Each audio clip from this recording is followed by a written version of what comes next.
Since it was announced in a PlayStation State of Play, Darwin's Paradox is a game I've had my eye on. And the moment it got a release date, I already knew this was one I had to platinum.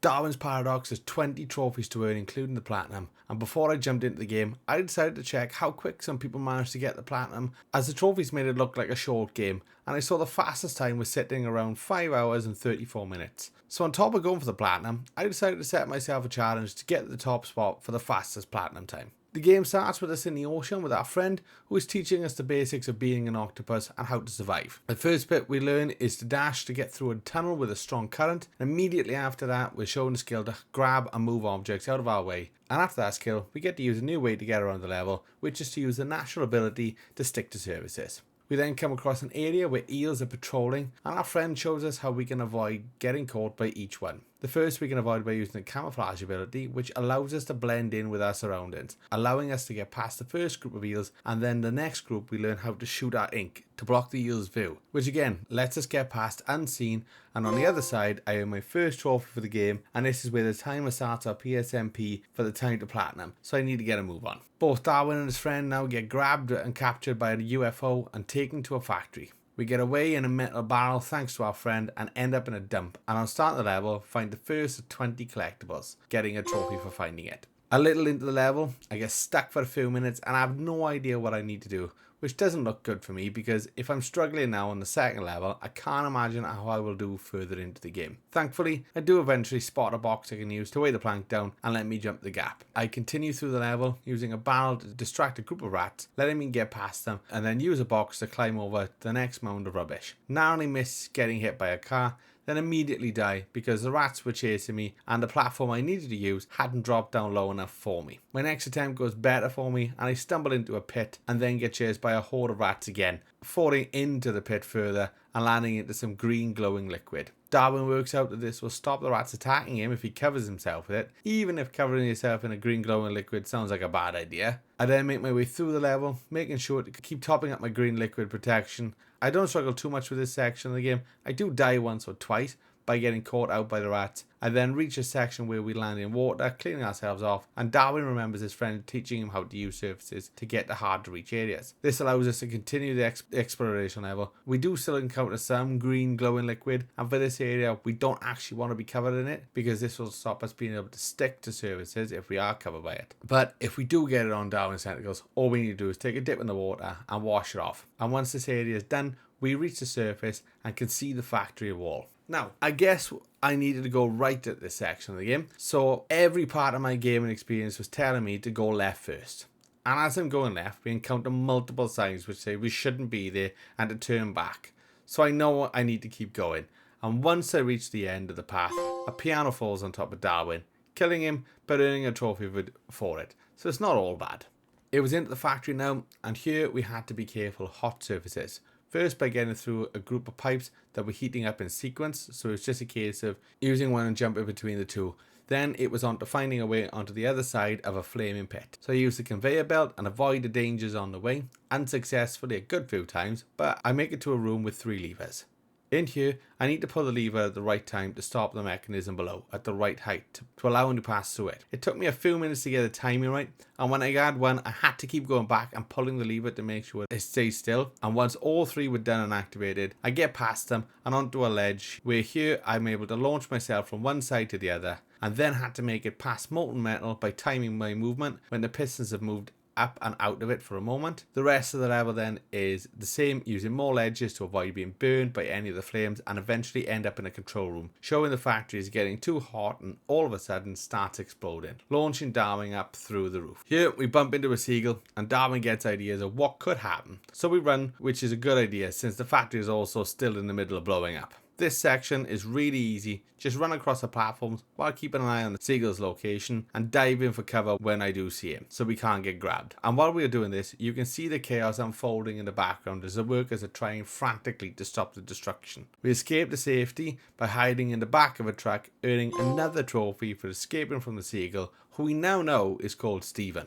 The truck is now taking us further into the compound, and we are now in an area that is constantly being patrolled by employees. Here there isn't much of a way in the way of puzzles to work out. It's just standard stealth, hide as much as possible and stay out of sight. This is where we use the camouflage ability we are shown in the start of the game, and here I earn a trophy for using the camouflage ability and maintaining it for over 10 seconds. It takes me a little bit to get past the enemies, but when I do, I climb over a fence and have to cross a road dodging all the cars that are speeding down it. I then drop down into a sewer, avoiding some more rats and get back into some water. Here I now have to deal with a lot of cameras, and if we have seen by one, it's game over. So to get past them, I use some barrels that are in the area that we can hide behind, but at one point of the level, we spin a wheel and are sucked through a pipe, landing right in the line of sight of 3 cameras. Darwin then panics and immediately has a flashback of his friend using his ink. So he quickly sets off his own ink, and this lets us get away and now allows us to use that to get past other cameras. I continue through the game, eventually making it to a packaging warehouse. Here we use a trolley to hide under and move with, but still have to make sure the workers don't see the trolley move, or we get kicked right back to the start and have to go through all again. Once through the warehouse, I enter a room with a lot of cans on a shelf, and something here was telling me I needed to shoot all of them off the shelf. So I checked the trophy list and found a trophy telling me to do just that. So I did it and got the trophy once the last one was knocked off. Now I was making my way through the offices, making my way through all the different floors, all while avoiding all the staff as best as I can that are patrolling the floors by using all the different abilities that we've learned up to now. We then end up in a massive warehouse with a lot of boxes on conveyor belts and lifts. So we use the boxes to make our way across the room and eventually into another room where they're cutting up all the octopus to put in cans.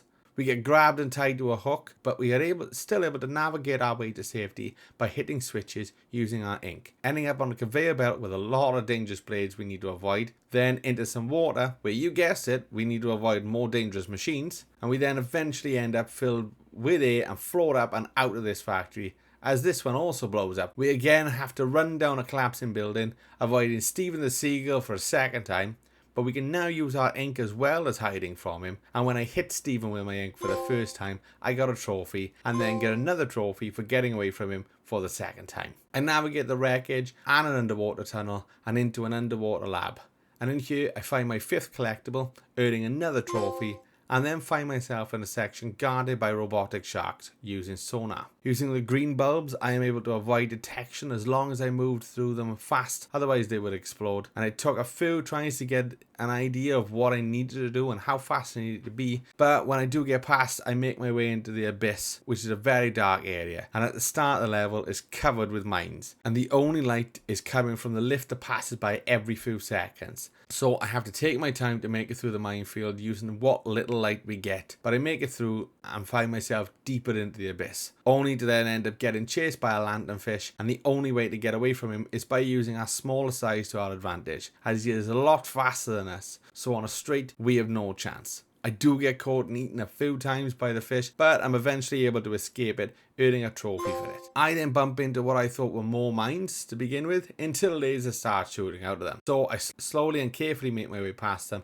and enter a new underwater lab. I make my way through the room and land inside a suit. This now allows us to get past the staff without getting caught. I then cross a path with bullet trains running along it, which isn't the safest thing to do, so it does take a few tries to get across the other side successfully. Once across, I need to make my way through a conveyor belt system, eventually get into a room and breaking free of the suit. I then carefully sneak past a room full of enemies learning martial arts and find myself on an obstacle course very similar to the show Total Wipeout, and I make my way through it with not too much difficulty. I do fall into the water at one point, but get back onto the platforms and race to the finish line, as there was a weight of a trophy that needed me to finish this course in under 3 minutes, and I get the end with 2 minutes and 55 seconds on the clock, getting in another collectible and the trophy for beating the course in under 3 minutes. I then flood the rooms and make my way back through into the now flooded rooms, avoiding all the spotlights as best as I could, and after a bit of careful swimming, I end up in a room full of specimens in glass cages, and then end up in a cage myself. But just as all hope appears lost for Darwin, we find our friend, and he suggests working together to get out. So I swap between Darwin and his friend, working my way through the maze of tubes, and then using Darwin's ink to open up other pathways, and our friend finds his way into a large tank with the lever next to it. And as soon as we pull that lever, we open a door, and he is now free,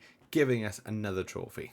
It was now our turn to escape, so we go back through the rooms, running from another lanternfish in the specimen room, then finding ourselves further into the lab, dodging fake UFOs in a model of aliens taking over a city, and finally find ourselves in the leader's office. He then decides to blow up the lab, and it starts to flood. And just as we think we are safe to escape, we are chased by the leader in a mechanical crab. Here we have to be quick as well as careful, dodging all the dangers in our escape route, while staying as far ahead of the mechanical crab as possible. It takes a few tries before I successfully get away from him, and our friend opens up a hatch to save us. But then a barrel falls and blows up the lighthouse, so we are in. Darwin is now being fought over by the alien, his friends, and Stephen on top of a UFO. All of a sudden, Darwin ends up stuck inside the UFO with Stephen and sent off into space. And this is where the story ends, and we get another trophy. I've just 5 trophies left to collect now for the platinum, but all of them are very easy to get done. The first is for sneaking through the courtyard level without being seen, and I probably really should have got this done in my first attempt if I wasn't rushing through the level. So I just took my time, made sure to be very careful, like I was actually supposed to do, and eventually earned the trophy. Next then was a little bit more annoying, as I failed it once or twice even when actively going for it, and this was for sneaking through the offices without being spotted. I get caught a few times in stupid silly ways and was starting to get a little bit frustrated, but didn't give up and got to the end without being seen, finally earning another trophy. All that was left now for me was just the collectibles, which are all shown in the chat to select if there was one in the level, and also shown if you'd found it or not. So I get the trophies for collecting 10, 15, and finally all 20 collectibles, earning me the platinum trophy. And straight after earning the platinum trophy, I updated my profile on PSMP to see if I'd got the fastest platinum time, and I did it. I got first place, but that unfortunately didn't last very long. I did really enjoy this game though, and the studio did a great job, I think. My only gripe with it is that I just wish it was longer. But other than that, it was a really fun game, and I will look forward to more games from this studio for future. But as always, thank you all for watching, and if you enjoyed, make sure to like and subscribe, and I will catch you in the next one.